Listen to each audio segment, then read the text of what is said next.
નમસ્કાર મિત્રો, સ્વાગત છે તમારું ખેડૂત વિકાસ યુટ્યુબ ચેનલમાં। તો ચાલો જાણીએ આજે સોનું અને ચાંદીમાં કેટલો વધારો થયો કે પછી ઘટાડો। આ સાથે અમે તમને જણાવીશું કે આજે 18 કેરેટ, 22 કેરેટ અને 24 કેરેટ સોનાનો ભાવ શું ચાલે છે અને આ સાથે જાણીશું કે આજે સોના અને ચાંદીના વર્તમાન ભાવ શું છે। આ બધી માહિતી તમને આ વિડીયોમાં વિગતવાર મળશે, પરંતુ એ પહેલાં દરરોજના સોના અને ચાંદીના નવનીતમ ભાવ અને સમાચાર મેળવવા માંગતા હોય તો અત્યારે જ અમારી ખેડૂત વિકાસ યુટ્યુબ ચેનલને સબસ્ક્રાઈબ કરો। જો વિડીયો ગમે તો લાઈક કરો અને તમારા બધા સગા સંબંધીઓ અને મિત્રો સાથે શેર કરો।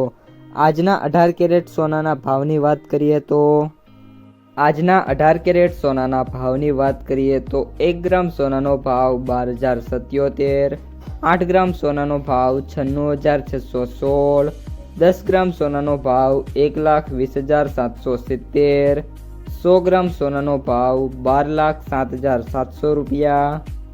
આજના 22 કેરેટ સોનાના ભાવની વાત કરીએ તો 1 ગ્રામ સોનાનો ભાવ 14,760, 8 ગ્રામ સોનાનો ભાવ 1,18,080, 10 ગ્રામ સોનાનો ભાવ 1,47,600, 100 ગ્રામ સોનાનો ભાવ 14,76,000 રૂપિયા। અને હવે આજના 24 કેરેટ સોનાના ભાવની વાત કરીએ તો 1 ગ્રામ સોનાનો ભાવ 16,102, 8 ગ્રામ સોનાનો ભાવ 1,28,816, 10 ગ્રામ સોનાનો ભાવ 1,61,020, 100 ગ્રામ સોનાનો ભાવ 16,10,200 રૂપિયા। મિત્રો, આજે સોનાના ભાવમાં વાત કરીએ તો ઘણા બધા દિવસો બાદ ઘટાડો થયો છે। આજે 18 કેરેટ સોનાના ભાવમાં પ્રતિ 100 ગ્રામે 6,500 રૂપિયાનો ઘટાડો થયો છે।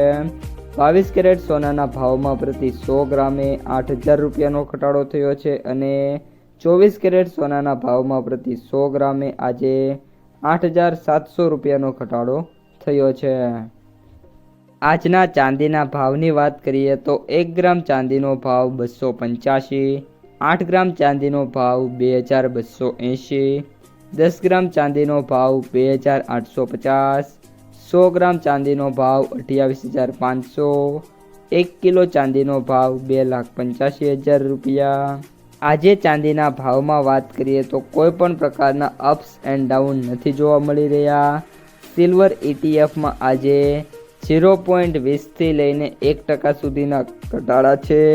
આ સાથે જે સિલ્વર ફ્યુચર્સ છે MCXમાં, એમાં પણ હાલ કોઈ પણ પ્રકારની મૂવમેન્ટ છે નહીં, 1,000 પોઈન્ટ અપ ડાઉન જોવા મળી રહ્યું છે। તો મિત્રો, આ હતા આજના સોના અને ચાંદીના તાજા ભાવ અને સમાચાર।